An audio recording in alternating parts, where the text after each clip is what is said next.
Spider-Man Brand New Day is a movie that wasn't highlighted on my calendar. I wasn't, all just on the edge of my seat waiting for this day to come. And that is mostly that's completely due to Disney and what the overall MCU has done in the last few years. My anticipation has waned and just drained from this cinematic universe. However, it is Spider-Man. There's a reason why he's the most universally beloved superhero of all time. Virtually any person from any demographic, from any corner of the world, can enjoy and relate to Spider-Man. I like Spider-Man. In other words, you might not care to see the new Avatar movie, but nobody's going to decline an invitation to see the newest Spider-Man movie. Now, I've already heard a lot of online complaints about how Peter Parker is cucked in this movie and it's all about girl power and girl boss and it's overstuffed. You can't get more overstuffed for a solo superhero movie than Spider-Man No Way Home. They fit 3 different universes into one film. I do think that if you go into this movie looking for those things, you're gonna find them. I think this movie's biggest advantage is that the benefit of Spider-Man still belonging to Sony is that not only do we get those awesome Miles Morales movies, but Sony isn't beholden to the overall MCU story, if it could be called that anymore. This really is a standalone, full-length feature presentation of Spider-Man in his own self-contained movie.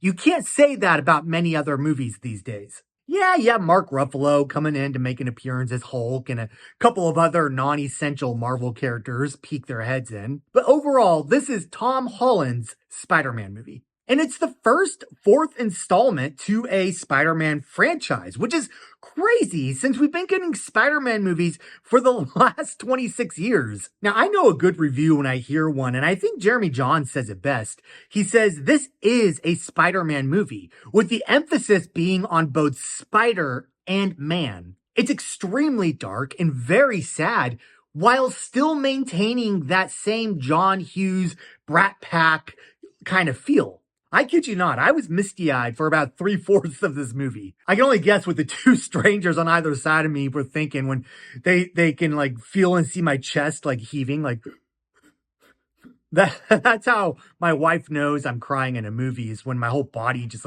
jerks like that, because I'm just trying to hold it in and it never works. I consider it a superpower. If anybody can prevent themselves from crying, I've always been unable to do that. Now, I'm not saying you're going to cry. You're going to feel the feels, but I'm just that invested in these characters. And for my money, for any movie that can make me cry, it's gonna earn a few points just for that. And I certainly didn't expect that from a Marvel movie. Then there's this bromance that's developing between Spider-Man and Frank Castle, aka the Punisher. And that brings me to, I think, one of 2 minor complaints in this movie. It's that I wish they had gotten rid of a couple of side characters and expanded on the relationship between the Punisher and Spider-Man. I would have loved it if this was Spider-Man and the Punisher Brand New Day. It's just one of those situations where they're both fighting for the same cause, but using completely different methods. And I always love to see how those situations butt heads against each other and how they figure out how to work together. You're gonna hear that this is the best action in a Spider-Man movie. I disagree. I think this is the best action in any Marvel movie. There's actually moments of suspense, something Disney clearly doesn't have the rights to. It's stylized, but it's so fast, yet you can still keep up with it. And some of the moves are just inhuman. It's a trip. Even at the beginning of the film, he jumps off a building, and immediately I'm like, that is the best Spider-Man jumping off a building I have ever seen. Spider-Man Brand New Day reminds you why you love Spider-Man to begin with, while also furthering Peter Parker's story. The only time I thought to myself that I've seen this before is whenever he would splat up against the window and it shows the lady's point of view, who's cooking a pie, and there's, Spider-Man on the window. Now that I think of it, he can smash into bricks, but how come windows never break? Otherwise, everything in this movie felt really fresh. Now I'm going to go ahead and rank the 11 Spider-Man movies for you. I know there's going to be rankings all over the internet. You don't have to watch mine. I'm not an authority on this or anything. It's just my ranking, and I just want to share it with you. Number 11 is Spider-Man 3 for obvious reasons, but I will say that when I showed it to my kids a few years ago, it wasn't as bad as I remember it being. However, it's still the worst of the bunch. Now, you're going to hate me for this, but number 10 is Spider-Man No Way Home.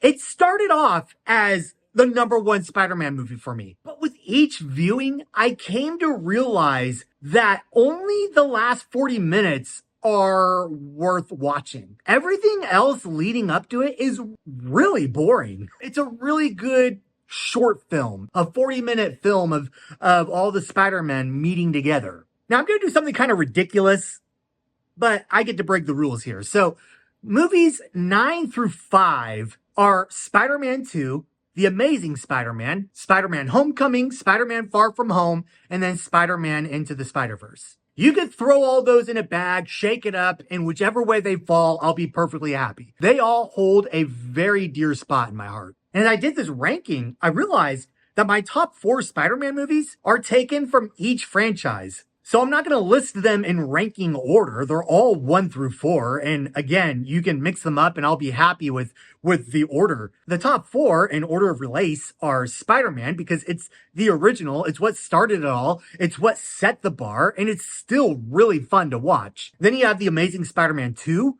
I love that movie because of the romance, oddly enough, between Andrew Garfield and Gwen Stacy. Like they have such beautiful chemistry and it's so cute. It's so endearing. And then what they did with Gwen Stacy was so incredibly ballsy. I just give them so much credit. And I wish more superhero movies would commit the way that movie did. And then you have Spider-Man Across the Spider-Verse. What I love about that movie is not so much everything that everybody loves, but it's the quiet moments. I love that this movie takes the time to just stop and slow down and just allow you to breathe. And you get to just resonate with the characters on screen. You get to reflect along with them. I really respect that movie. And the last best of the Spider-Man movies for me is indeed Spider-Man Brand New Day. Spider-Man Brand New Day does everything you want in a movie. It's funny. I think the story is really compelling. It's very introspective, and you could tell that the writers put a lot of thought in this movie. You can't say that for many movies nowadays. It's like they went into this movie knowing that they're not going to top No Way Home with any other gimmick, but they knew it had to maintain a quality of greatness because there's never really been a bad Spider-Man movie except for Spider-Man 3. And so it's like they took that bar very seriously. They had to either land on it or land above it. And for me, this movie landed above the bar. It's so good that I had to pee and there was no opportunity for me to get up and go. And I'm on diuretics, so that was really painful. And I think I lost all my fluid through the crying, so it all balanced out. Spider-Man Brand New Day took all the best parts from all the best Spider-Man movies and incorporated them into a new and fresh story. I'm just so glad that after 26 years, Spider-Man is still thriving more than ever. And he's quite possibly the only thing everybody in this country can agree on and unite in front of. We fight about everything, but Spider-Man just seems to be the anchor that kind of holds us all together and reminds us that we all can love the same thing. I love Spider-Man for that reason. Subscribe to the channel so that you don't miss my spoiler review. The family's been out of town, so that's why I've got all this scruffiness. And I've been going back and watching a lot of old movies for the first time. And I'm going to be uploading some videos on those as well. Also, if you want a good laugh, check out some of my Hollywood Verdicts videos. And let me know what you thought of Spider-Man Brand New Day.